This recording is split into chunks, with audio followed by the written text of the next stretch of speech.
Amperge Convida, com Heloísa Carpena. Hoje nós temos o prazer de receber dois convidados. O promotor de justiça Rogério Pacheco Alves, que é diretor cultural da Amperge, e Plínio Lacerda Martins, que é promotor de justiça aposentado do Ministério Público de Minas Gerais e é coordenador do PPG-DIN, Programa Direito em Instituições e Negócios da pós-graduação da Faculdade de Direito da UF. Eles vieram conversar conosco sobre uma das atividades culturais da Associação do MPRJ, que concretiza uma parceria muito interessante e profícua entre Ministério Público e academia. Boa tarde, Rogério. Boa tarde, Plínio.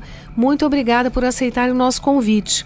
Eu vou começar a entrevista falando de um termo de cooperação que foi firmado entre a Amperge e a Universidade Federal Fluminense, prevendo a possibilidade de eventos conjuntos e parcerias acadêmicas. Quero saber de vocês o que diz esse documento e o que já foi feito com base nele. Boa tarde, Heloísa Carpena. Primeiro, gostaria aqui de registrar a minha alegria, de poder rever a amiga, a procuradora de justiça aposentada, que anos e anos labutou à frente do direito dos consumidores, e também, por que não dizer, do meu amigo, Rogério Pacheco, que está aqui também, na qualidade não só de promotor de justiça, mas diretor dessa associação do Ministério Público aqui do Rio de Janeiro. Esse termo de cooperação técnica firmado, ele advém de uma necessidade de interagir entre os próprios alunos, doutorandos, e eu posso citar aqui alguns até com destaque, não só na sua vida profissional, mas também na sua vida acadêmica. Eu digo isso como, por exemplo, do próprio Pedro Rubim, que é um dos nossos autores, Temos o promotor Sidney Rosa, que fez conosco um pós-doutorado. Temos o próprio Felipe Ribeiro, nosso diretor financeiro, e tantos outros alunos ali que hoje engrandecem não só a instituição do Ministério Público, mas também a própria questão da pesquisa. Então, nesse sentido, o Programa Direito, Instituições e Negócios, ele interagiu junto com a Amperge no sentido de buscar não só a realização de seminários, não só também a questão da pesquisa, mas também uma produção. E dentro desse contexto, idealizamos, você sabe que o Ministério Público tem muitas demandas, não só do consumidor, mas também envolvendo o urbanismo, envolvendo a questão ambiental. E foi nesse sentido que nós interagimos com o nosso diretor, aqui da Amperge, doutor Rogério Pacheco, e buscamos demonstrar isso através de uma publicação. O termo de cooperação técnica não é firmado somente para fins de publicação, mas também de realização de eventos e também da pesquisa, que é feita aproveitando um trabalho profissional de alguns e outros, nos casos, envolvendo até a questão da sua dissertação ou, no caso nosso, da tese. Então, é nesse sentido que a academia buscou a Amperge, para a realização desse termo de cooperação. Então, essa publicação é a primeira atividade resultante desse termo de cooperação? Perfeitamente, primeira produção. Isso. E o título da publicação, coordenada por vocês, é Acesso à Justiça e os Desafios do Nosso Tempo. Um tema super instigante, E os autores, então, são colegas, tanto do Ministério Público do Rio de Janeiro, como doutorandos da Universidade Federal Fluminense. E vocês foram os coordenadores, fizeram a curadoria, reunindo os trabalhos em torno de 4 campos temáticos, segundo eu estou vendo aqui do sumário: acesso à justiça e direitos fundamentais, acesso à justiça, tecnologia e racismo, acesso à justiça e direito à saúde e, finalmente, acesso à justiça e litígios estruturais. Como é que foi feita a escolha desses assuntos e dos autores, enfim, das pessoas que deveriam tratar deles? Fala um pouco para a gente sobre isso. Bem, boa tarde, Heloísa. Também é um prazer estar aqui novamente com você no podcast. Também ao lado do meu amigo Plínio, enfim, e aqui na Rádio Roquete Pinto. Queria mandar um abraço para o Fernando Gama, que também foi coordenador da obra, enfim, professor lá do nosso programa. E essa publicação, ela é fruto, do lado da UF, de uma disciplina, né, que vem sendo oferecida por mim e pelo professor Fernando Gama, em que são debatidos temas de acesso à justiça e de garantias processuais, né? Então, nós convidamos os alunos que cursaram essa disciplina ao longo dos últimos 2 anos e meio, a apresentarem os seus trabalhos finais de disciplina para comporem essa obra coletiva. E abrimos também um edital para os nossos associados, né? Então, a gente tem aí um encontro, né, não muito comum, né, entre o mundo da prática e a academia, né? Quer dizer, a visão dos operadores do direito, né, e a visão também de quem está pesquisando o acesso à justiça e garantias processuais, né? E por que os desafios do nosso tempo? Quando a gente fala em acesso à justiça, a gente ainda tem como referência a pesquisa clássica, né, de Capelletti e Gart na década de 70, enfim, das ondas, né, de acesso à justiça, etc. Mas, a bem da verdade, muita coisa mudou de lá para cá, né? E novos desafios, novos temas, novas tensões aparecem, né, quando a gente fala de acesso à justiça. Então, a questão da tecnologia, a questão do racismo, os processos estruturantes que estão aí, enfim, na ordem do dia, né? Questões relativas à violência contra a mulher também aparecem na obra. Então, a ideia é trazer novos temas, né, para esse debate, que é um debate já antigo sobre acesso à justiça, né? Uma certa atualização dessa pesquisa. Eu achei super interessante. Você estava falando, estava lembrando daquele livrinho verde, né, da publicação da Sérgio Fabris. Sim. Do Brian Gart. Foi a tradução da Ellen. Capelletti. Exatamente. Da ex-ministra Ellen. Ellen Norfist, Ellen Grace. Formou gerações de estudiosos do assunto. É muito interessante esse convênio e essa parceria, e me remete também a um convênio, né, da Amperge com a editora Lumen Iuris para, parece, 2 publicações por ano, para que se façam 2 publicações por ano. Vocês acham que essa meta não é um pouco audaciosa? Quer dizer, os promotores e procuradores estão, você disse, né, no lado prático da vida ali, mão na massa, com menos tempo para se dedicarem à produção acadêmica, né? E, por outro lado, os estudantes, né, que estão exclusivamente na universidade, talvez não tenham esse lado da realidade assim tão presente, né? Então, o promotor e o procurador, aí vem minha pergunta, né, que se divide entre a vida institucional e acadêmica. Isso é um fator positivo, na opinião de vocês? Quer dizer, há colegas aí que vocês mesmos mencionaram que estão dos 2 lados, né? Então, tanto na UF quanto no Ministério Público. Mas isso pode não necessariamente acontecer. Então, eu queria explorar um pouco essa dupla face do autor da obra de vocês. Heloísa, eu acho isso um aspecto muito importante de atualização do profissional, né? O profissional que ele atua no magistério, seja lecionando ou mesmo hoje atuando como aluno de um curso de pós-doutorado ou mestrado, né? Ele está ali sempre buscando uma atividade pela qual vai fundamentar. Nós sabemos que no caso do processo civil, né, que é uma área que dedica a que você crie, né? Você tem que, na verdade, buscar a jurisdição, mas através de uma ação é necessária uma fundamentação. E muitas das vezes a lei não nos dá, porque hoje os conceitos são todos axiológicos, são conceitos determinantes, e aí é necessário que no caso do promotor, né, que é o órgão agente, que atua, que provoca a jurisdição, que ele busque através de novos conceitos, de novas doutrinas, né, sensibilizar aquele que irá julgar. Então eu vejo isso de um lado muito positivo.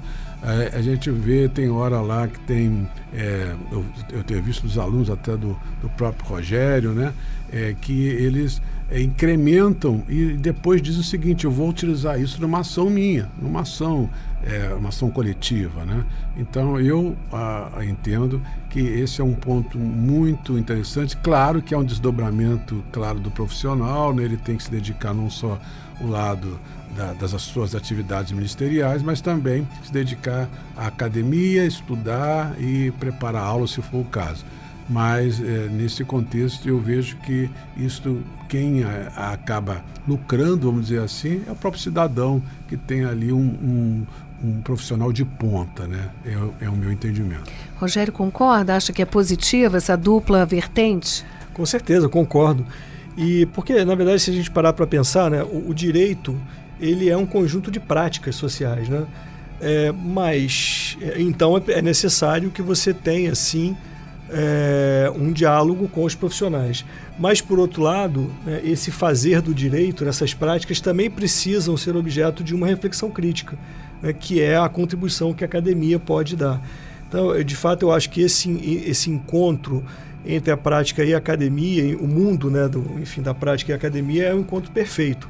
E não à toa a Constituição Federal permite, né, aos membros do Ministério Público, na verdade, é uma vedação, né, ao exercício de outra função, salvo uma de magistério. Por quê? Porque o Constituinte enxergou muito claramente os benefícios desse casamento, né, entre eu não gosto de fazer essa divisão entre teoria e prática, né, porque se a teoria ela não está funcionando, o problema é dela, né? Os alunos da graduação sempre falam muito, né? Professor, mas na prática é muito diferente. Mas então o problema é um problema teórico, porque é uma teoria que não está mais dando conta. Mas enfim, eu acho que sem fazer essa distinção tão absoluta, é bem frutífera esse casamento. E você perguntou assim, a questão do convênio com a Lumen Juris, se não é uma meta muito ousada publicar 2 livros por ano. Na verdade, a gente conseguiu na associação, Plínio e Heloísa, resgatar uma tradição, né? Vários colegas, né, ao longo dos anos, né, publicaram os seus livros, né, suas dissertações de mestrado, suas teses de doutorado, enfim, fazendo lançamentos na Amperj, né? Isso era uma longa tradição que ficou interrompida por um certo período, enfim, se perdeu um pouco, e nós conseguimos resgatar. E esse convênio com a Lumen Juris facilita bastante.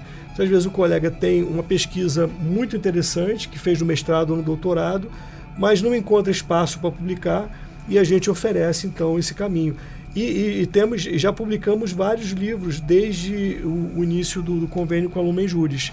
Esse livro foi uma obra conjunta, mas também já publicamos dissertações de mestrado e teses de doutorado de colegas. O primeiro deles foi o Ministério Público no Sistema Internacional da Procuradora de Justiça Rosa Carneiro, que foi objeto do nosso primeiro episódio. Então, exatamente. Quem não ouviu, vai lá conferir. Vocês trouxeram aí suas impressões sobre os aspectos individuais, né, do ponto de vista do promotor, do procurador e do pesquisador, né, que está no ambiente acadêmico. Mas qual a importância, agora olhando para as instituições, qual a importância dessa parceria do ponto de vista institucional, tanto para o Ministério Público quanto para o programa da pós-graduação? Bom, a importância, o nosso programa é um programa de doutorado. Então, no doutorado você tem que construir uma tese, né? Então, quer queira ou não, ela sempre reclama do ineditismo, né? E é muito difícil para uma pessoa recém-formada, às vezes, tentar criar algo com base numa hipótese, com base numa experiência que possivelmente ela não tem ainda. O profissional, como seja o magistrado, seja o membro do Ministério Público, ele, durante anos, às vezes, ele adquire uma certa capacidade, uma experiência, mas, às vezes, ele precisa demonstrar aquilo através de uma tese que será submetida ao judiciário. A questão que eu até destaco aqui, a importância até da Amperj, com essa questão da Lumen Juris, é que muitas das vezes pesquisas são feitas e não tem como serem publicadas, né? É muito diferente da medicina, né, que tem um incentivo. Então, o pesquisador, naquele programa, ele faz uma pesquisa e já tem assegurado um local próprio para a sua publicação. E no nosso caso aqui, hoje, as limitações envolvendo o numerário, né, a questão de como temos as universidades públicas e a limitação desse contexto de publicação, vem de encontro àquilo que o Rogério coloca aqui com o convênio com a Lumen Juris, assegurando então pelo menos essas 2 publicações.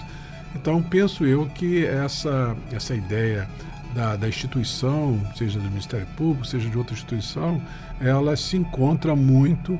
Eu tenho casos aqui Poderia citar N casos, desde pós-doutorandos que o Rogério participou, no caso do desembargador Najib Slaib Filho, né, que trouxe uma provocação sobre a sua reflexão, como dos promotores, da Marcela do Amaral, né, da Michelle, que são orientandas aqui do professor Rogério Pacheco, né, promotor de justiça, mas voltadas todas para um caráter institucional, voltado também para um caráter de reflexão e também de demonstração da sua problemática, né, em prol de um contexto social.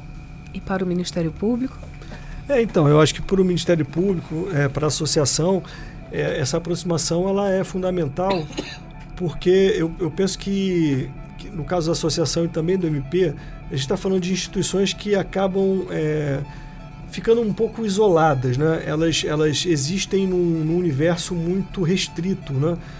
Embora sejam instituições que têm uma importância imensa, né? E um modo de sair desse isolamento, né, é justamente abrir diálogos com a sociedade em sentido amplo, né? Com a sociedade civil, com os movimentos sociais, com a universidade, enfim. E a gente tem tentado, né, justamente ampliar esse diálogo com a sociedade civil, com as universidades. A UF é um exemplo, mas a gente recentemente fez um seminário muito interessante sobre o tema Ministério Público entre o jurídico e o político, com o IESP-UERJ, né, que é o antigo IUPERJ, né, que acabou sendo incorporado recentemente pela UERJ, e é também mais uma frente, mais um canal de diálogo que a gente está abrindo com a universidade, no caso a UERJ. Muito bem. E quais são os novos projetos? Eu estou sabendo que saiu um edital. Vamos falar sobre isso. Quais são os requisitos, prazos e quem pode participar? Muito bem, momento propaganda aqui. Isso. Então, temos um edital em curso. O prazo para envio dos artigos é até 16 de agosto. Como é uma parceria com a universidade, há um requisito de que o colega seja pelo menos mestre, tenha o título pelo menos de mestre, né? E o edital, o tema guarda-chuva é Empresas, Direitos Humanos e Acesso à Justiça, um tema até que a gente já abordou aqui no podcast, né? Ou seja, um olhar, né, para a violação dos direitos humanos, não apenas pelo Estado, mas também pelo setor privado, pelas empresas, sobretudo as transnacionais, né? E as dificuldades de reparação dos danos, enfim. Por exemplo, o caso de Mariana, Brumadinho, né, são exemplos assim, bem gritantes. Então, esse edital está em curso, prazo até dia 16 de agosto. Né? Muito bem, então está feita a propaganda. Eu vou encerrar agradecendo a presença dos colegas e convidando os ouvintes a acompanharem o nosso podcast. Se inscrevam para não perder nenhum episódio. Toda terça-feira, um novo episódio está no ar. Amperge convida, com Heloísa Carpena.